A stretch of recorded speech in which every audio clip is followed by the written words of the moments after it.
Welcome to Roll Call, a 126th Air Refueling Wing podcast of the Illinois Air National Guard at Scott Air Force Base. I'm your host, Technical Sergeant Brian Ellison. A Roll Call podcast focused on people, mission, and community. Thanks to all our deployed friends for listening to the Roll Call podcast. Coming up at the end of Roll Call, a tribute to our deployed friends. Also, we have our conversation with the maintenance group, Master Sgt. William Blankenship. We're going to find out what makes the maintenance group tick. But first, the Department of the Air Force released its report on the findings of an Air Force Inspector General independent review into racial disparity December 21st. The full report is available for download on af.mil. The IG review focused specifically on assessing racial disparity in military discipline processes and personnel development and career opportunities as they pertain to Black African American airmen and space professionals. Air Force Chief of Staff General Charles Q. Brown Jr. acknowledged the critical feedback and the need to build and maintain trust between our airmen and space professionals and the chain of command. General Brown said the IG survey and interviews are noteworthy in that they empowered airmen and space professionals to provide their unfiltered personal perspectives and experiences, and they delivered loud and clear, Brown said. That racial disparity isn't an easy topic and something we don't traditionally talk about much throughout our levels of command. This report and many engagements with airmen and space professionals have increased chain of command awareness and an opportunity to build trust. Now, he says that we must all move forward with meaningful, lasting, and sustainable change to do so. To read about the next steps forward and the full news story, I'll put a link in the description. It'll also include the link to the full report, which you can find at af.mil. We will discuss the report findings and what they mean with leadership in an upcoming episode. The Wing is having a photo contest. We're looking for photos to display in our conference room. This room hosts our distinguished visitors so that these photos can be seen and highly visible by these senior leaders. Photos will be credited with the photographer's name printed at the bottom and will be displayed throughout all of 2021. Photos taken anytime throughout 2020 will be given preference. Send your entries to our lovely email address, 126.arw.pa.mm.org at us.af.mil. Entries must be received by midnight Saturday, February 20th. Check out our Wings Facebook page for all the details. Coming up after this from recruiting, my conversation with Master Sergeant William Blankenship from maintenance. Flight Chief. I'm Technical Sergeant Richard Olson, Production Recruiter. To learn more about career training with the 126, give us a call at 618-222-5701.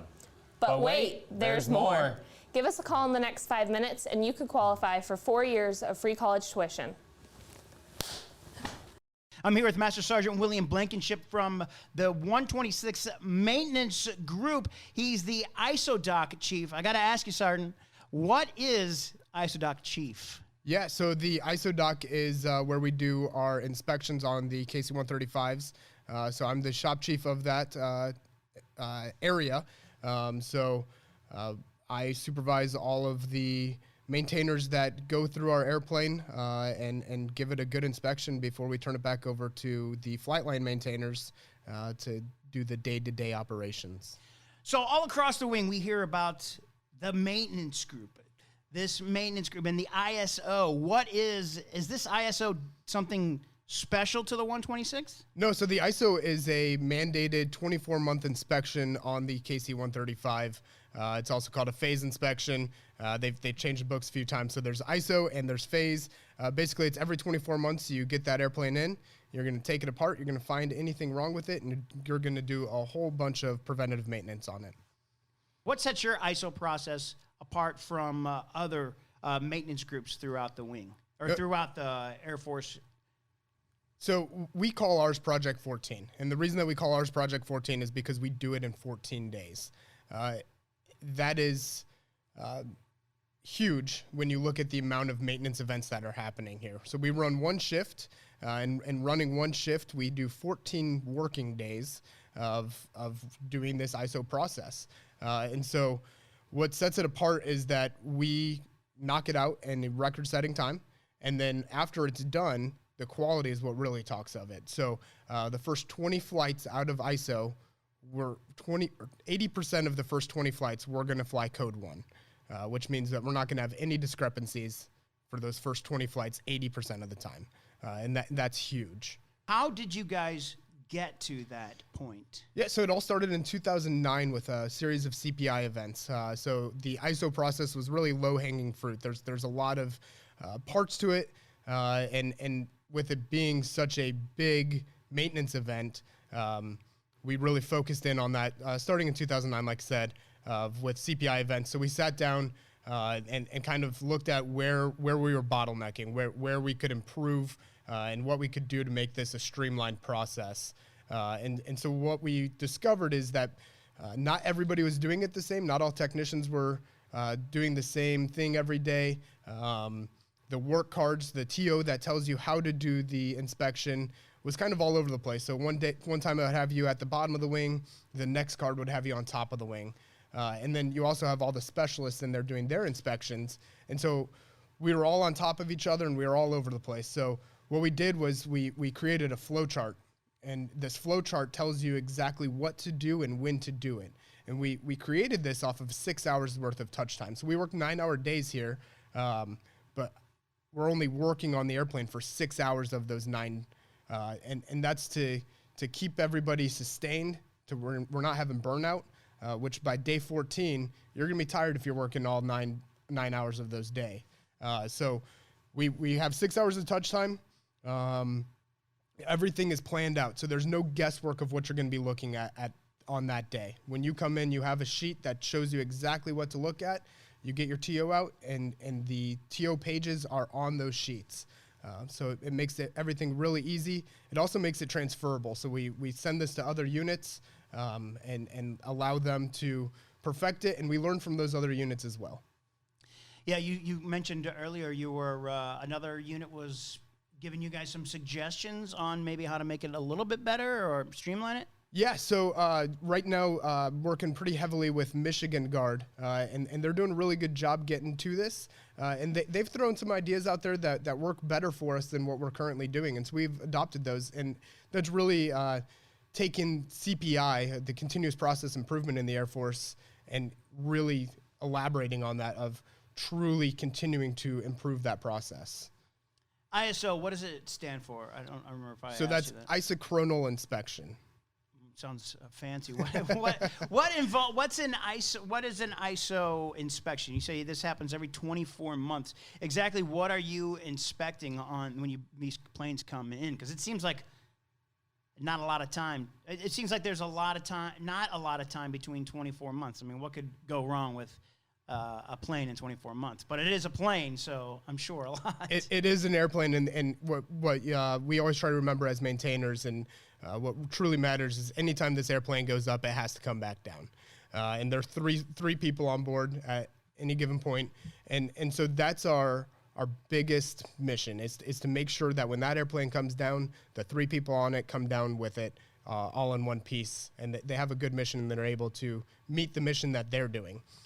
So what we're doing is we're dropping panels. We're taking all the leading edge panels off the airplane. We're dropping the flaps to get at the rear spar. We're really giving that airplane a good look over. And the TO and the group of engineers that wrote the TO, they came up with the criteria of what we're going to look at. And while we're doing it, we're also doing preventative maintenance of doing a lube and making sure that everything on that airplane is how it was in the 1960s when it first came out. So you were talking that everybody has their own, they know what they're going to be doing that day. Absolutely. If I'm working on I don't know, what's the term? My job is to fix the boom. I sound like I know what I'm talking about in the maintenance shop, don't I? But if I'm a boom fixer guy, will I just be doing that? Will I be waiting for someone to give me that space to do that, or will I be doing other things? Well, so what you identified there is weighting, which is one of the aspects of waste. And so what we did was we eliminated as much waste as we possibly could, and it's still happening. The boom fixers are known as hydro. All right, there you go. So our hydro troops, they actually take the boom off within the first couple of days. So the boom comes completely off the airplane. They take it into their shop to do the inspection. And they take that boom all the way apart, take every panel off of it, and really get in there and give it a good look over. And they're also doing preventive maintenance on that. Sometimes we find an issue with the boom that we can't fix. And so we order a whole new boom for the airplane in an ISO. But typically, you're not waiting for somebody else to do something. And that's why we have the flow chart to where you're not going to be standing still waiting for something to happen for you to be able to do your job. We have it all spread out to where everybody's getting their 6 hours of touch time in at the same time.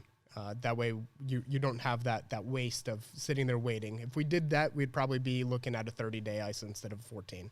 What you say you mentioned that it's 14 days. Was it meant to be a 14-day process, or did you guys speed that up? So we created the 14-day process. There is no timeline of how long it should take you. The actual inspection portion of it only takes about 4 days. And that's going off of AMC guidance that you have 96 hours of status time for that inspection. And so we're following that to a T.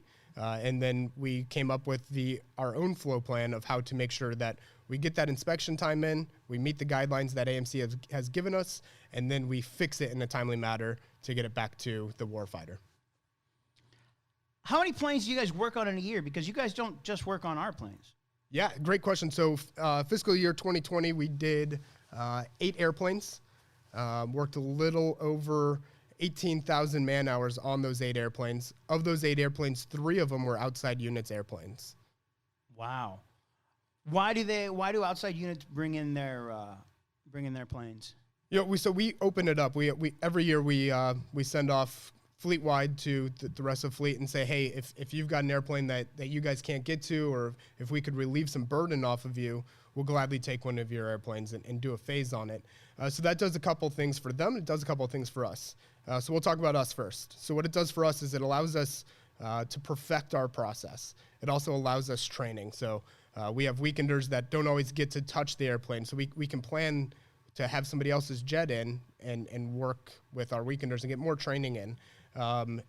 With the other units, it allows them to bring a phase in so they're getting 2 phases done at once without truly running 2 phases since we're running one for them. It also allows us to show our process with more than just sending an email out and saying, hey, look what we can do. It shows them, hey, you're going to send us our jet or your jet, and we're going to finish an inspection. We're going to fly it once for you, make sure that it flies good, and then we're going to send it home. And we actually just sent one back to Bangor, Maine. And those guys were awesome to work with. And they sent a crew chief, and the crew chief loved the process, and they're working on doing their own process right now, kind of twisting ours. And that's the nice thing about our process is it's not, you don't have to just do our process. You can twist it. You can make it work for you. And that's what Bangor's doing. That's what Michigan's doing. And plenty of other units have also adopted it. But it really shows them, hey, we're truly giving you a quality product. So when this comes out, it's going to fly code 1 for you. When that crew chief comes down from Maine or Michigan or wherever, is he staying with the plane the whole time that's being worked on? The whole time it's here. Really? And he's just, what's his role during this?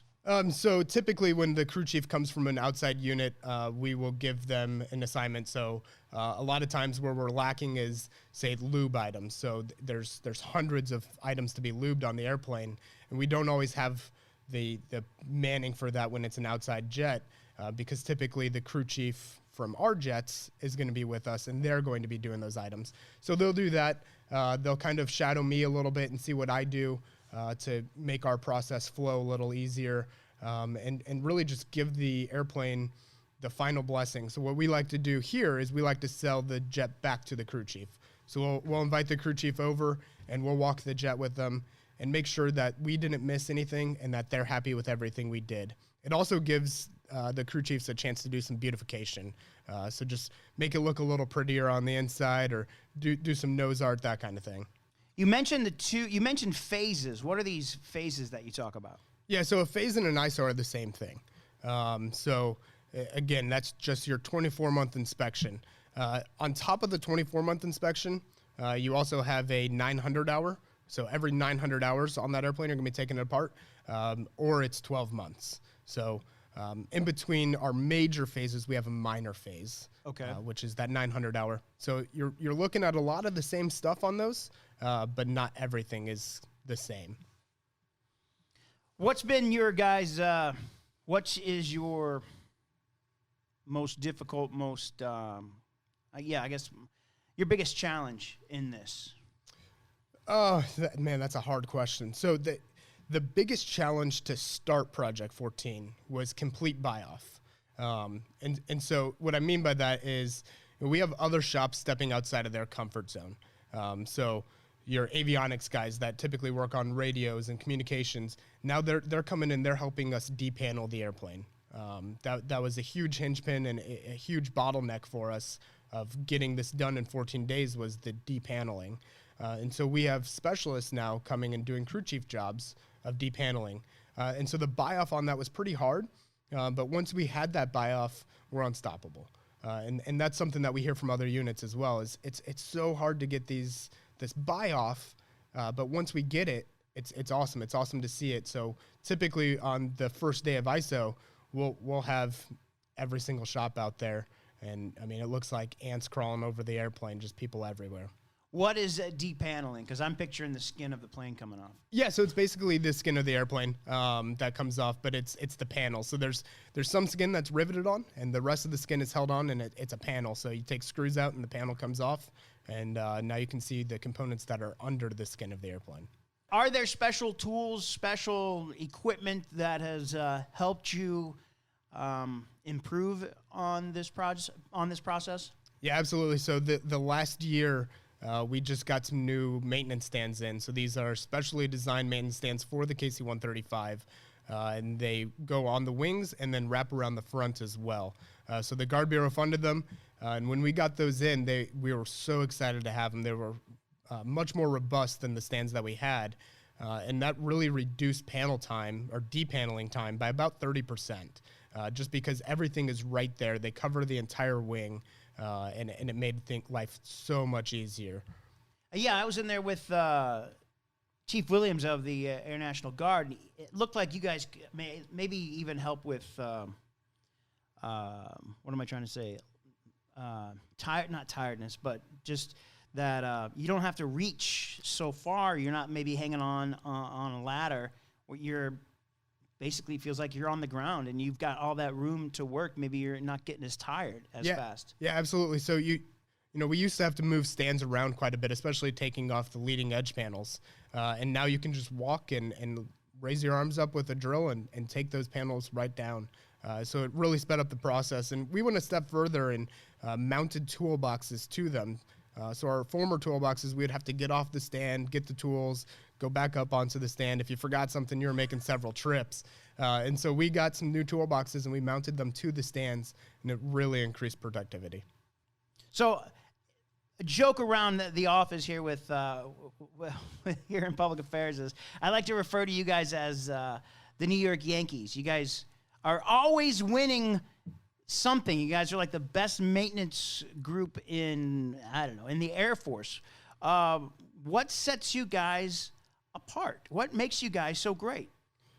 So one of the great things about the National Guard is we work together for our entire careers. We also have active duty with us as well, and those guys came in and they meshed really, really well with us, and the TFA is a great answer to the KC-135 fleet. But what sets us apart is our teamwork. So everybody across the maintenance group is working together to get the job done. Our ISO process does play into that, and it is a huge maintenance event. But doing Project 14 is going to increase your aircraft availability, your mission capable rate by 4 to 8%. So that's massive in the grand scheme of things.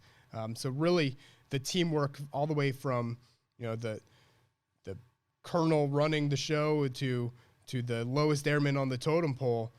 We all work as one team, and we bounce ideas off each other. And being in an atmosphere where everybody works together every single day allows us to be the elite maintenance group of the KC-135 fleet. We see all those banners hanging in the squad, in the maintenance bay, in the hangar. That's what I'm trying to say. How are those awarded? What are those awarded for? Okay, so we have a couple of different banners. So one banner that we have is for the highest KC-135 mission capable rate. So we have several of those for the past couple of years. That we had the highest KC-135 mission capable rate from National Guard, Reg Air Force, and the reserves. So our KC-135s are mission capable more than anybody else's, which is a huge testament to the maintenance that is done on them. We also have banners for our black letter flights on 300 that happened several years ago. We just wanted to document that because it was a huge feat by all the maintenance personnel. You mentioned black letter flight. What is that? So black letter flight is when an airplane flies with zero discrepancies. So a lot of times these airplanes are flying with deferred discrepancies. Something an inspection needs done, or there's one minor part, and the TO allows you to fly with it, or it's awaiting depot level maintenance, that kind of thing. And so to have a black letter flight says that there's no maintenance waiting to happen on that airplane. And it took a lot of coordination, a lot of teamwork to make that happen. What's it feel like to be a part of a team that's this good, if I may say that? maybe I'm being a little too cocky, but what's it like just to be a part of the maintenance group? So a team that you refer to as the New York Yankees, I think a better analogy there would be the St. Louis Cardinals. I like that better. I'll never argue with that. So, it's a very humbling experience. I could take off work tomorrow, and this process is still going to flow the way that it needs to flow because of our teamwork. So, it's a humbling experience. It's awesome to come to work every single day and work with this team and get the job done. I like that. The St. Louis Cardinals. St. Louis Cardinals, much better than the New York I totally agree. I totally agree with that. We're talking with Master Sgt. William Blankenship, the ISO Dock Chief of the 126th Maintenance Group, talking about all the fantastic things they do at just an amazing group of people there. And just to hear everybody across the wing and pilots talk about this maintenance group is... It must be for you guys just a great honor, or I guess if I could say a great honor. Yeah, absolutely. Or fills you with pride, at least. Right. Yeah, it is it's very prideful. Like I said, it's very humbling to be a part of this team and to watch the work that we do. So your dad's in the unit, is that right? That is correct. My dad is in the unit. He's in the maintenance group as well. What's it like to work with your dad, or have your dad in the same building as you? Yeah. It's interesting for sure. So that's a guardism, definitely. Yeah. Me and my dad get along really, really well, and it's nice to have somebody there that you've known your whole life that you trust to be a mentor and help guide you in your career, and to have somebody that will have no judgment when you go bounce a question off of them and say, hey, I don't know what I'm doing here. So it's really nice to have that.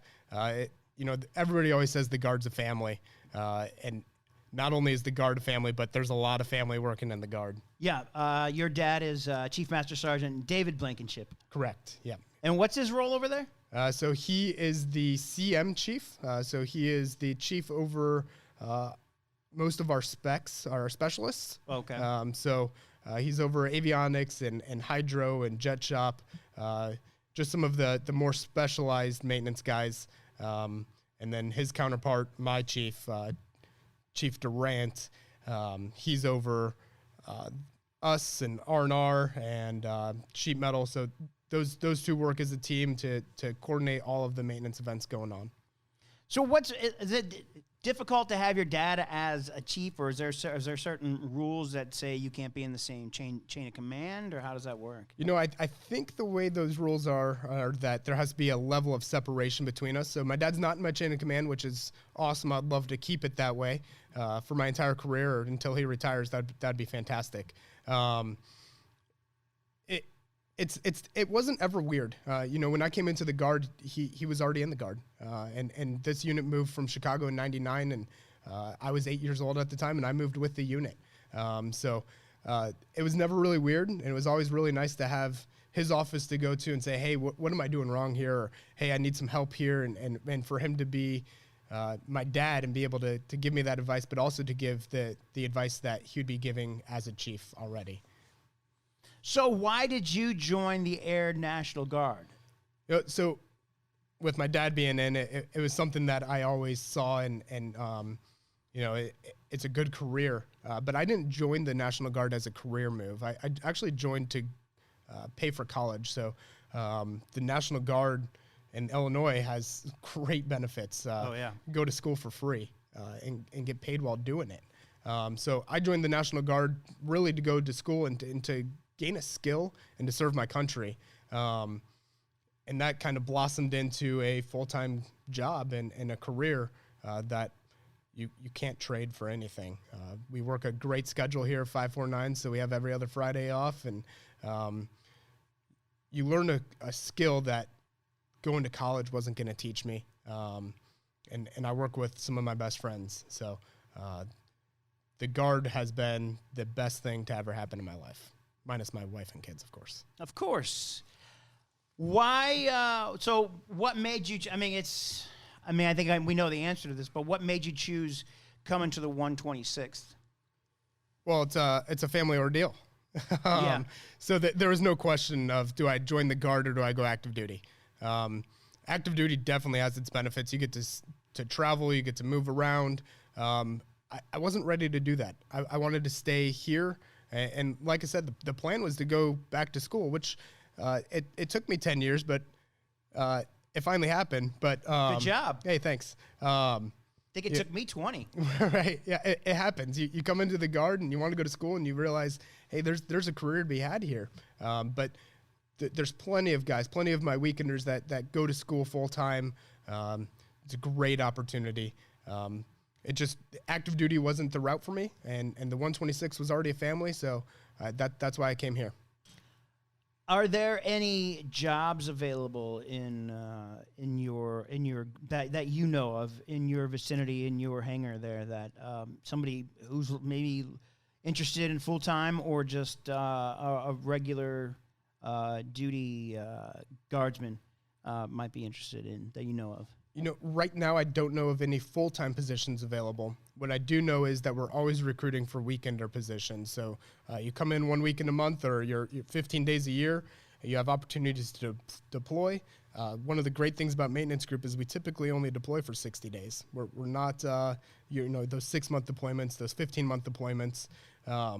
So that's a great way to see the world. And they're always recruiting for maintenance positions. I would get with our recruiting department and reach out to them, and they will coordinate with bringing you in, and we'll gladly show you what we do here. What did you do before you became the ISO doc chief? So when I first came in, I came in as R&R, which is Repair and Reclamation, also known as AR. And so they are the maintenance guys that do all the flight controls and landing gear maintenance. So that's the really heavy maintenance. They're rigging the flight controls. They're pulling flight controls off. So when I say flight controls, I mean like your flaps, your ailerons. Oh, okay. All the big components of the airplane. So I came in as a weekender doing that, and then full-time went to the ISO doc, and then I actually bounced back full-time to R&R, and then I actually left for a little bit to the civilian world. Realized the civilian world is not as cool as the National Guard job.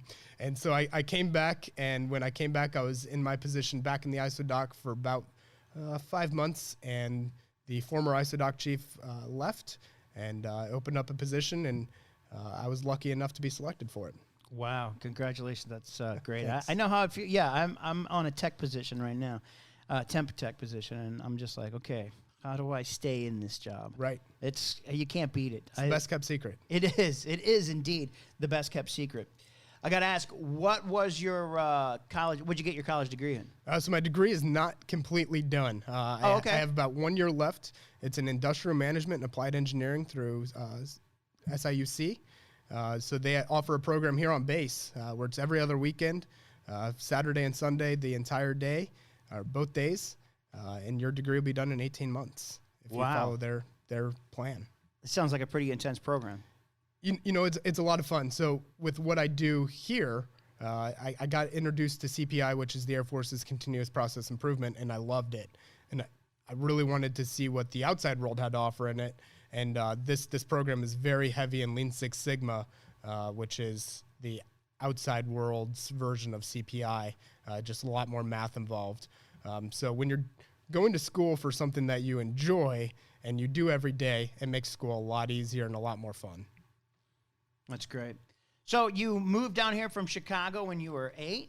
I was 8 years old when the unit came from O'Hare to here. Wow. Do you remember what that process was like? You know, Anything about it was kind of a blur. So I don't say that I'm from Chicago because I really grew up here. That's what I'm talking about.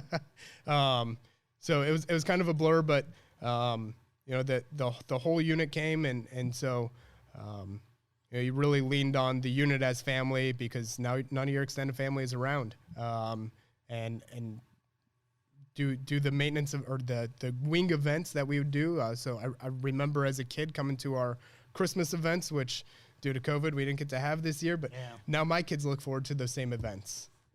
That's special. That's just shows that this wing has really started to extend its roots into the community.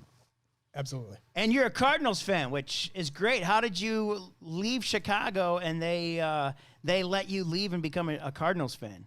Well, so you know, like I said, I don't really claim to be from Chicago anymore. I really grew up here. That's great. And when you're this close to St. Louis, I don't think you really have a choice but to be a Cardinals fan. That's right.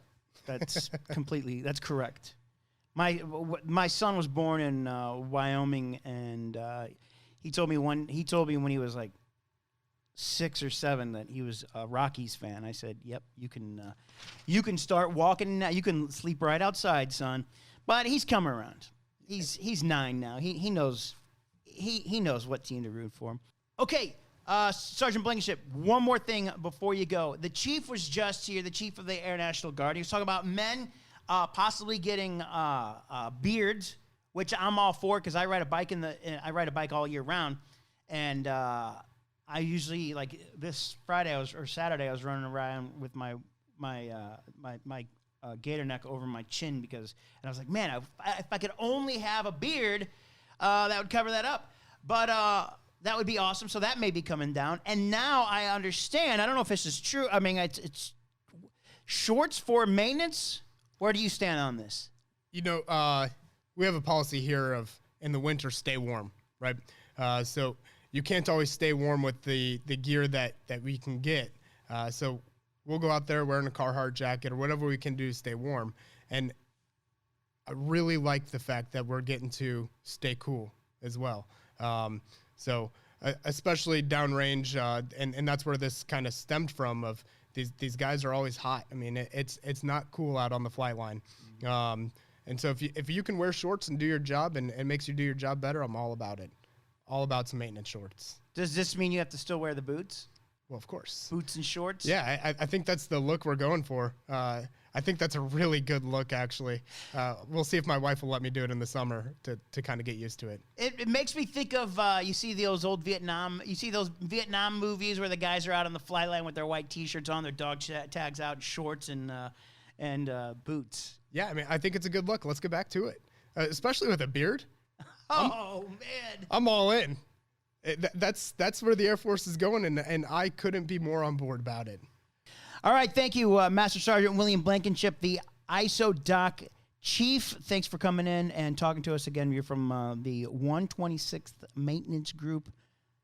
Appreciate it. Hey, thanks for having me. Really appreciate it.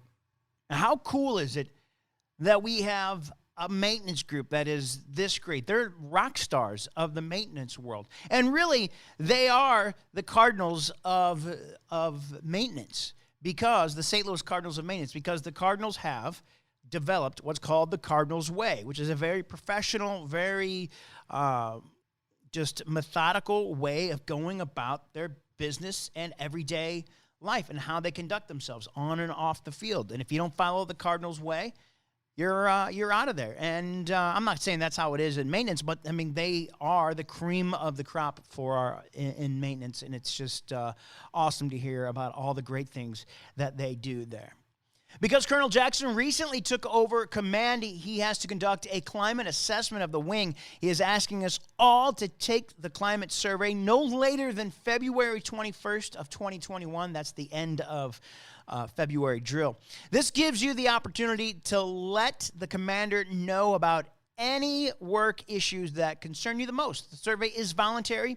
You can find that link from the climate survey in your military email. The combined federal campaign is going on now through January 15th. CFC is the world's largest and most successful annual workplace charity campaign, with almost 200 CFC campaigns throughout the country and overseas, raising millions of dollars each year. Pledges made by federal, civilian, postal, and military donors during the campaign season will support eligible nonprofit organizations that provide health and human service benefits throughout the world. Don't forget to check us out on social media, including our YouTube page. You can find all of our links to our webpage and YouTube at our new link tree. It's a funky kind of address. It's linktr.ee/126ARW. I'll put it the link tree description in our description. If you're watching on Facebook or Instagram, you get to see my awesome mustache. Yeah, I think it looks pretty cool. I didn't like it at first, but now that I ride my bike outside in the winter, man, it really keeps that upper lip warm. I only got to put the gaiter over my chin. It's a pretty sweet stash. I think it's about as nice as General Nizamis's was in 2000. I'll share a picture of that. You can also download this on your favorite podcast app as well, which you'll see all that in the link tree if you go to Linktree. If you want me to highlight someone or something on roll call, or have an event you want highlighted, send us an email, 126.arw.pa.mm.org@us.af.mil. This is the last podcast before Christmas. Take time as you can in the coming days to relax and recharge. Connect virtually with your friends, extended family. That's what we're going to do on Christmas Day.